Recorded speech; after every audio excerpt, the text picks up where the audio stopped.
In today's episode of Star Trek Lower Decks, Captain Freeman attempts to get the engineering crew to relax and actually take a day off, but totally fails at it, and Mariner and the rest of the lower deckers are competing against Delta Shift in order to try to get their hands on an actual room for them to chill in. Setup and my camera and everything is actually a little bit different today. I'm going to be trying out some new things as I attempt to get better at content creation, so let me know how you guys are liking the new look. Luckily, today's episode of Star Trek is the most episode ever. It's very low maintenance, so with all that being said, let's get right into today's review.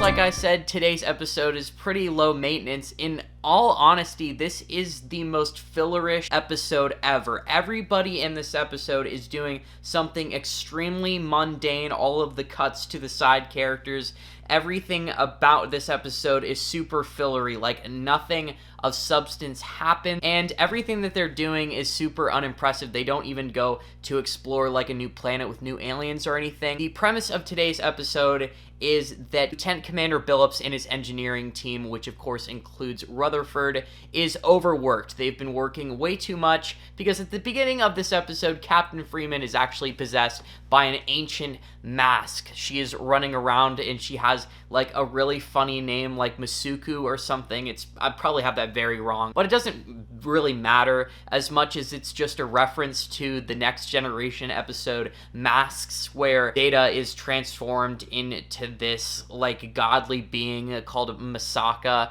and goes around the ship acting crazy, and the ship is actually turning into like this old Aztec structure, which is what happens to the Cerritos at the beginning of this episode. And because everything is turning into stone and aqueducts, the engineering team has got to put in overtime to fix that. So to kind of repair the situation going on with the engineering team, Captain Freeman has the idea of letting them get some R&R on this ship that is actually designated for Starfleet to go and relax on. It is referred to as the Dove. And then they actually get on to the Dove, and the head lady who is in charge of making sure everybody is relaxing, maxing, acting all cool, shooting some b-ball out by the school, she's actually a Dojin. It's really cool how Star Trek Lower Decks actually likes to reference a lot of more low-key aliens from the animated series, and while the animated series definitely isn't canon, it's pretty much stipulated at this point that all of the aliens we did see in the animated series probably should be canon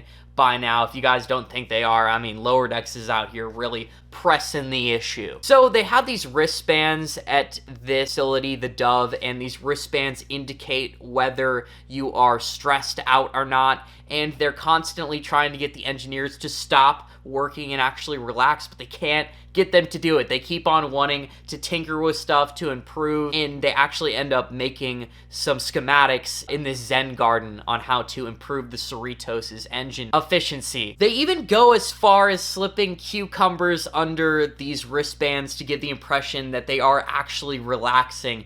This in turn forces Captain Freeman to just stress out to the max, where her wristband turns black and it has the Adosian lady actually stressing out. This is just super unimpressive. Everything that goes on with this whole little arc of Captain Freeman kind of being a little bit stressed out and the whole engineering team, nothing of substance really happens. Arc ends with the engineering team creating this contraption out of bips and bobs, and it just kind of looks like a coffin that opens up and there's a weird indent that's meant for a person sitting there. It closes and just kind of gives them crazy massage, and just they come out super relaxed. And then Captain Freeman is extra relaxed, and then, I mean, the engineering team never ever really truly relaxes. We learn the way that they like to actually relax is just by doing their jobs in engineering and never settling down. So all in all, like, there was a couple funny bits. The whole half of the episode that had to do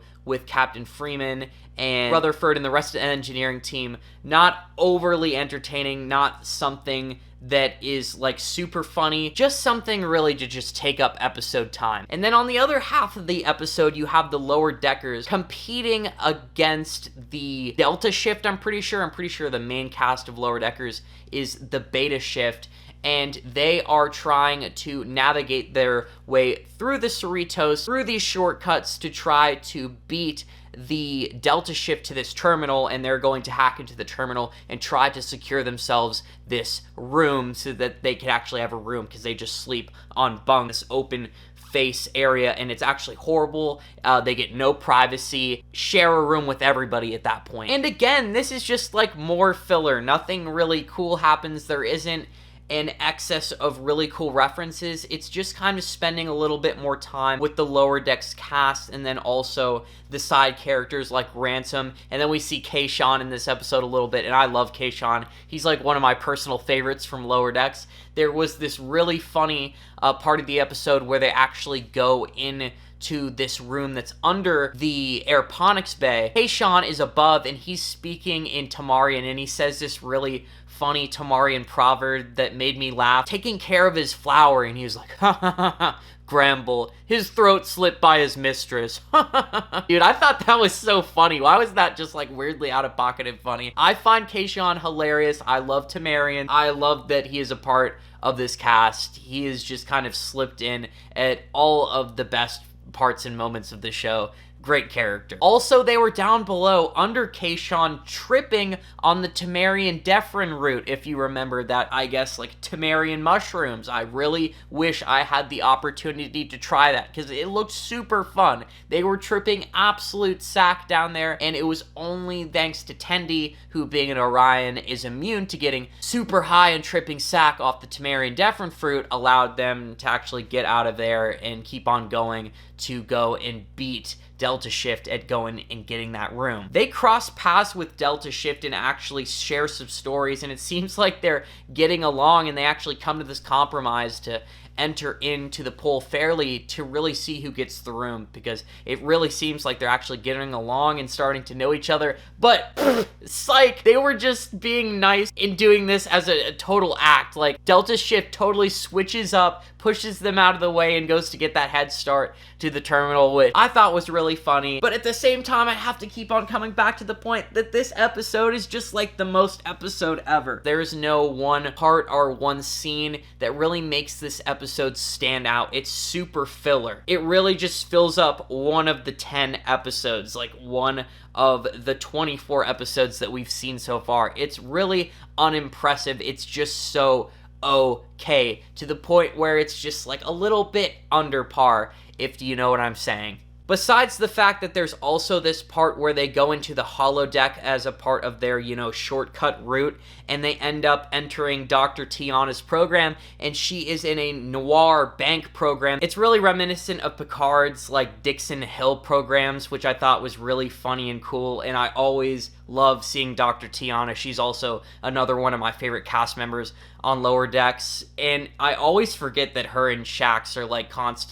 But yeah, besides like a couple scenes, really maybe like 2.5 real references in this episode, and just a little bit more interaction and us spending time with the cast members that we have grown to love so much, this episode is so just mundane, okay, and even for Star Trek Lower Deck standards, a little bit subpar when it comes to like creating an atmosphere, creating a setting, and creating a real story. Everything that they were doing in this episode was just so mundane. Literally just having a portion of your crew learning to relax, to Mariner and her friends competing with other lower deckers for a room. It was just really kind of boring, even for an adult cartoon standard. So with all that being said, I'm gonna be real. This is truly the most episode ever of Lower Decks, and for all those reasons, I have to give it 4 out of 10. Like, it's been a while since I've given a score that was under a 5 for a Star Trek episode, just because I love Star Trek so much. Not to say this episode is bad, but this episode is just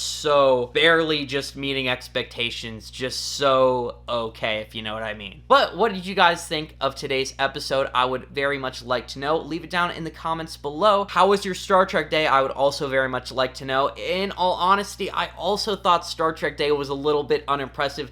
The most exciting part of it by far was that Picard teaser trailer, but but all in all, there isn't actually that much content that was revealed from like Strange New Worlds, and also I just feel like they're taking their time with Discovery Season 5, and there's really just not much to show from that whatsoever. But yeah, with all that being said, I hope you guys enjoyed the video. If you're enjoying any of the content that you see on the channel, I'd be very flattered if you were to subscribe. When I hit 10,000 subscribers on this channel, I am going to cosplay as a Star Trek Xenos and then go out filming myself doing some silly stuff in public. So if you want to see that, be sure to slap the subscribe button. Leave a comment down below. I love comments. They're my favorite thing about YouTube. And with all that being said, I hope you guys have a good rest of your week. Live long and prosper.